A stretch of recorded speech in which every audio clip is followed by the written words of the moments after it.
Good day. Today we are speaking about academic writing skills.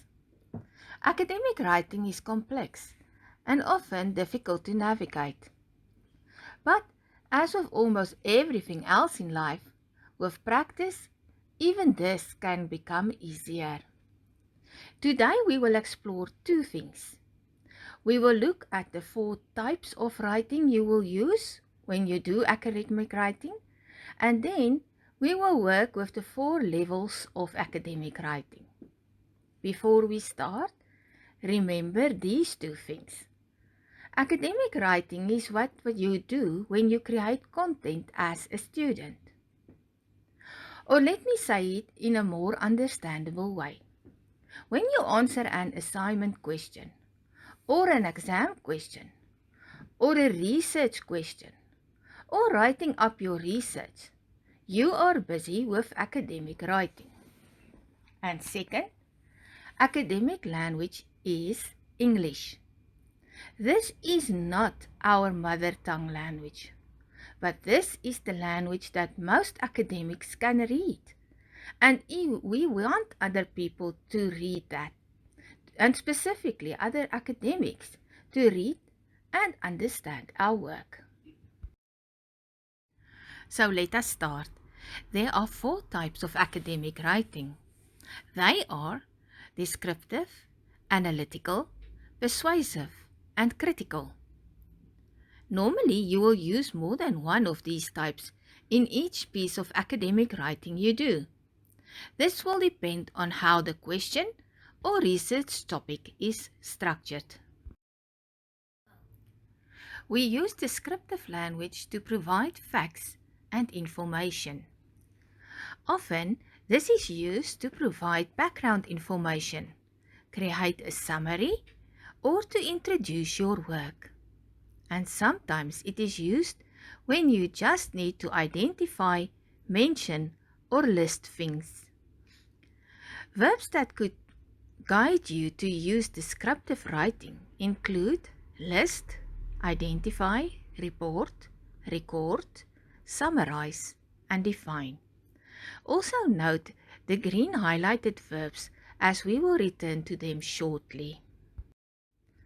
Analytical writing not only provides facts and information, but also organizes these facts and information by grouping things together, categorizing the information, or drawing relationships between them. Here you must look for patterns, similarities, and differences. Can you see that already you will have to think and plan more when you write in an analytical way? Use tools that work for you to assist you. I like to use color highlighters to mark the words and concepts that I then later group together and then number the different color groups.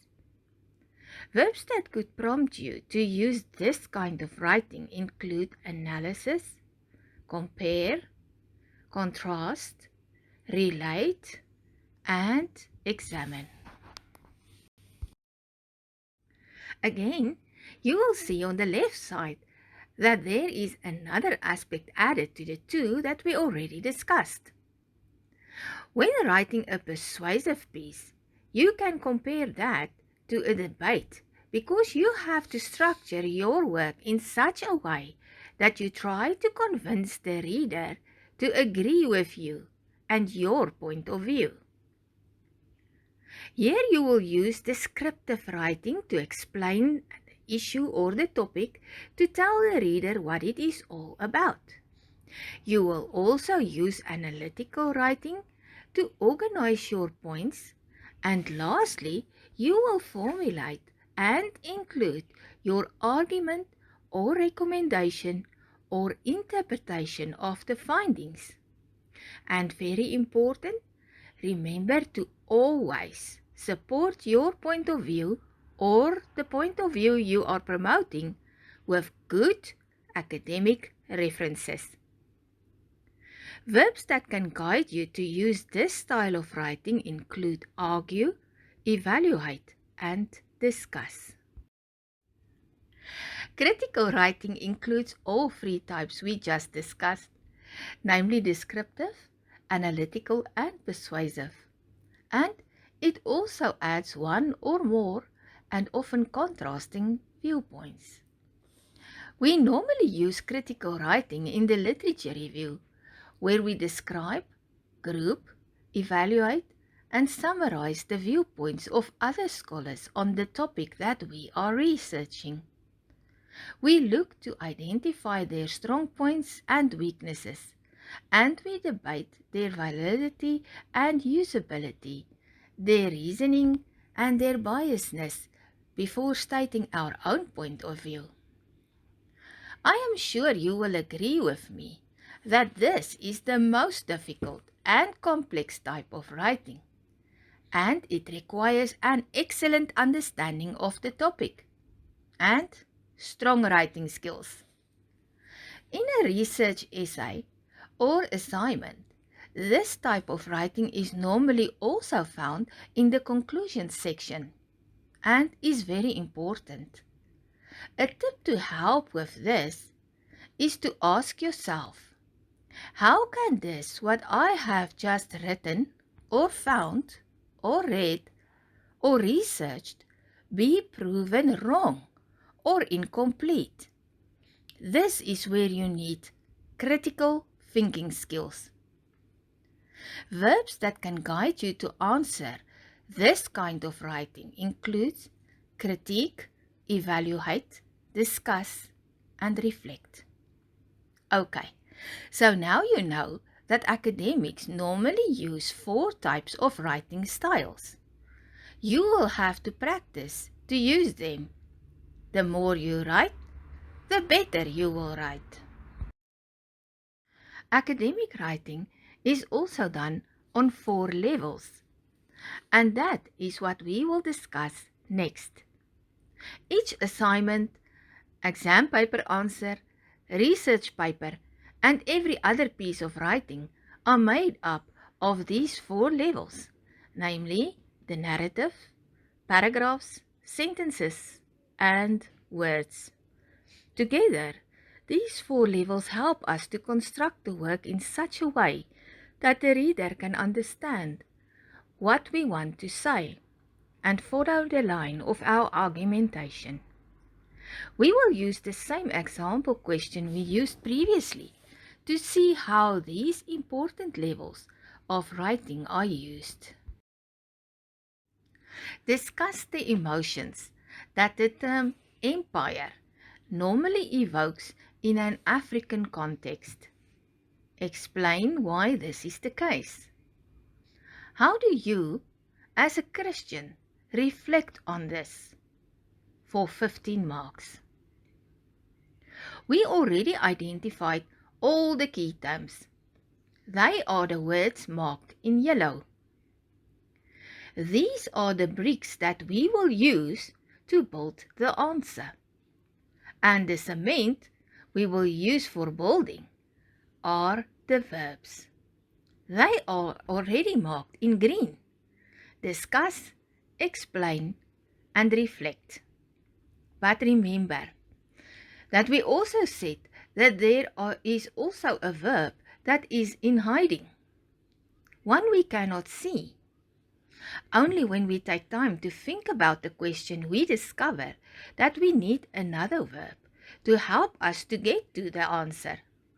Because how can we discuss or explain or reflect something if we do not know what to discuss or explain or reflect on? Well, the answer is in the question. We need to discuss, explain, and reflect on the emotions. Yes, indeed. But that means that we first need to identify or list these emotions.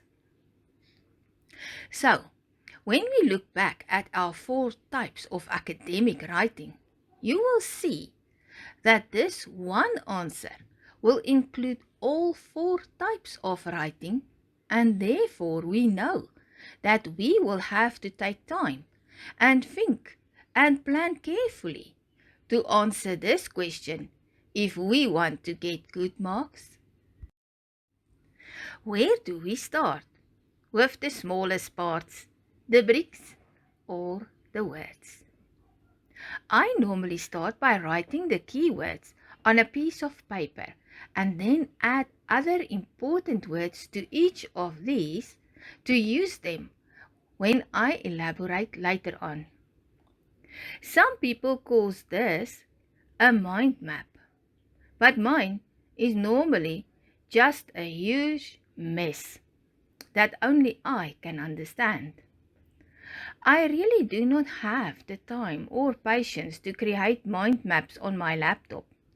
But because my students are special and because I want to impress my colleagues today, I asked my husband to create this cool looking mind map for me to show you how to do the planning for such a complex piece of writing. First of all, I put the main topic in the middle of the page. That is the term empire. And it will answer the question who. Then I place the other key terms that I got from the question also on the paper. Africa, explaining where. Emotions, the what. Also the why question. And the Christian reflection, how. In research, we always work with 6 questions. Who, what, when, where, why, and how. But note that this mind map only answers 5 of these questions. The question does not limit your answer in terms of when, and therefore you have more freedom to move between eras. So maybe you will ask yourself, did the people of Africa feel the same about the Roman Empire and the African empires, such as those of Ghana and Mali, or the British or French empires? All of these, and also other empires, once ruled in Africa. Note that not all questions will need you to address all 6 questions. Carefully read the question to make sure your answer includes those questions that are asked. If a question is about where and you answer about who, you will not get any marks for that. The next step is to start populating the key terms with important words that will help you to answer the question. And because you already know that you will have to construct your answer by including all 4 types of academic reasoning, you can also ensure that you include the fruits of critical thinking here. For example, you will include both positive and negative emotions in your list. And in your reflections, you will also note both positive and negative aspects, and then also provide the reader with the point of view that you support. Because the word empire is in the middle, I will start there. First, I will get 2 to 3 good definitions for the term and put the references in my Word document or notes. Then I will note a few types of empire powers. And next I will move to the most important issue about the term empire, which of course is the emotions.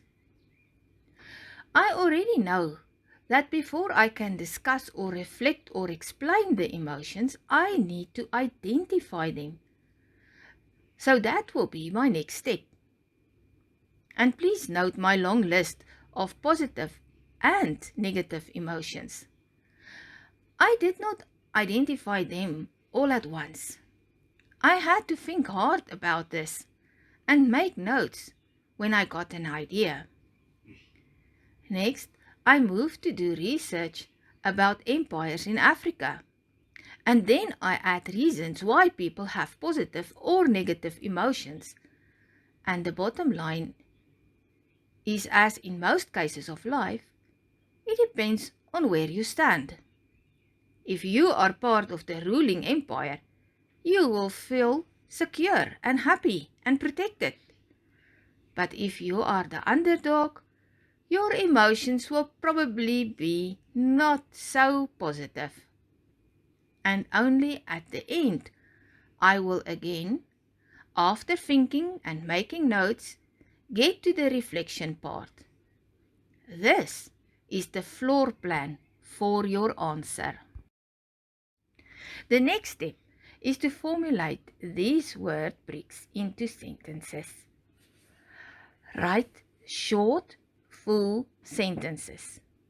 Each sentence must have a verb. When you get to the second last stage, which is the editing stage, read each sentence and answer the question, who does what? If you cannot find the answers in your sentence easily, reformulate this sentence. Write in the active voice and do not use abstract verbs. Let me give examples of what I mean. Students often write in the passive voice. An example.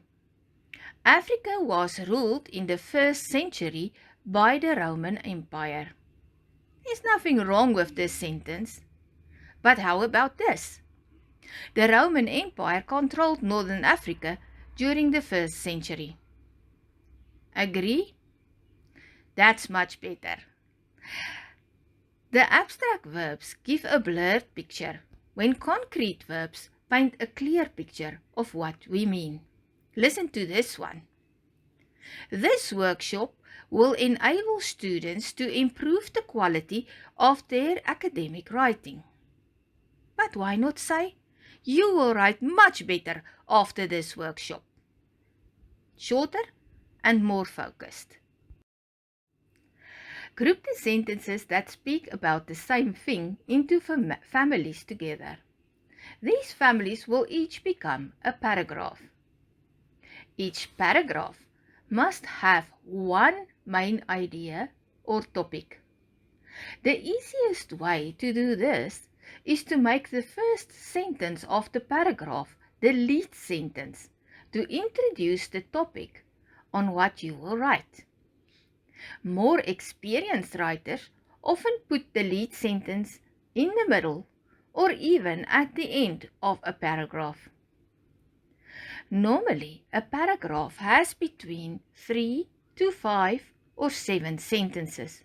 Please, do not write one sentence paragraphs, and also do not write a paragraph that fills the whole page.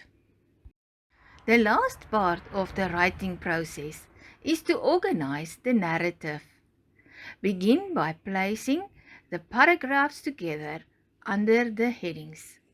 Make sure that your paragraphs flow logically from the one topic to the next, and also provide introduction and ending sentences where needed. Once you are done with the body part of the narrative, you can write the introduction and the conclusion. Do you see that one of the reasons we often struggle with academic writing is because we try to start with the introduction, then write the body, and then the conclusion? Start with the correct building blocks, the verbs and the keywords in the question. The last part of the narrative is to make sure that you include all the required parts, such as the cover page, table of contents, plagiarism statement, and a reference list. The final two parts of academic writing are the editing and proofreading of your work. Do not skip this. It is just as important as all other aspects of academic writing. So how do we edit our work? Read the work from start to finish. After reading each sentence, you ask yourself, who does what? And add when or where or how or why if needed. And rewrite the sentence if the answers are not clear. Delete all repetitions.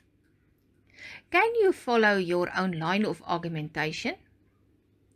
Did you stay within the boundaries of the question? If, for instance, you provided too much background information, rework and sharpen the focus. Did you answer the question and provide reasons and support by citing other scholars? Make sure that your references in the text and in the bibliography are corresponding. Did you show understanding, independent and critical thinking? Did you write enough to get 15 marks? And how do we do proofreading? Run a spell checker and correct spelling and grammatical mistakes. Again, check the references and the table of contents. Delete all double spaces. Check your quotation marks if they are all the same. Check your line spacing, page layout, and page numbers. And most important, save your work. Well, there you have it. We have looked at the 4 types of writing that you will use and also the 4 levels of academic writing. This is all for today. Goodbye.